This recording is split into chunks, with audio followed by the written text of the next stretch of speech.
મુંબઈમાં અચાનક હવામાનમાં પલટો જોવા મળ્યો છે અને આકાશમાં કાળા ડિબાંગ વાદળો છવાયા બાદ ધૂળની ડમરીઓ ઉડવા લાગી અને આંધી ઉઠી છે.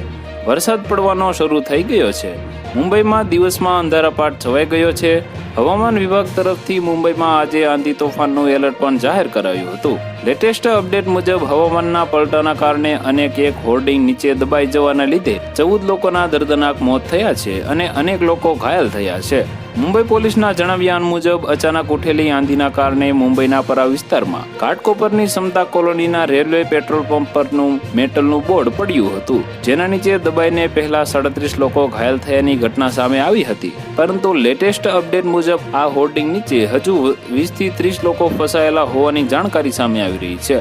મૃતકોની સંખ્યા 14 પર પહોંચી છે. મુંબઈ ફાયર બ્રિગેડ દ્વારા ફસાયેલા લોકોને બચાવવા માટે રેસ્ક્યુ ઓપરેશન ચાલુ છે. તો વધુ માહિતી મેળવવા માટે ચેનલ સાથે જોડાયેલા રહો. વિડીયો પસંદ આવે તો લાઈક કરી દેજો. ચેનલમાં નવા છો તો સબસ્ક્રાઇબ કરી દેજો.